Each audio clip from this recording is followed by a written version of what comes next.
سخنگوی قوه قضاییه ایران هفته گذشته اعلام کرد که اعضای شبکه‌ای که قصد براندازی نرم داشتند بازداشت شدند. به گفته علیرضا جمشیدی این شبکه با بودجه و هدایت دولت آمریکا و از طریق وزارت خارجه این کشور و سازمان CIA تصمیم به اقدام علیه جمهوری اسلامی داشتند. هرچند در بیانیه دادگاه انقلاب هویت این افراد مشخص نشد، سه نهاد بین‌المللی دفاع از حقوق بشر اعلام کردند که برادران علایی، دو پزشکی که سالها برای پیشگیری از گسترش ایدز در ایران فعالیت می‌کردند، جزو بازداشت شدگان هستند.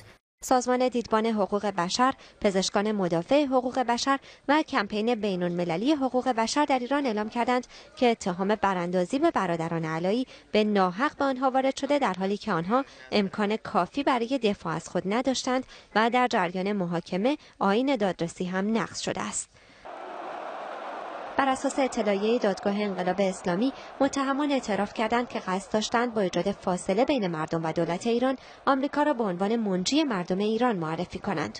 ایران اغلب کشورهای غربی و آمریکا را به تلاش برای براندازی نرم با کمک روشنفکران و دگراندیشان ایرانی متهم می‌کند. فرین آسمی، BBC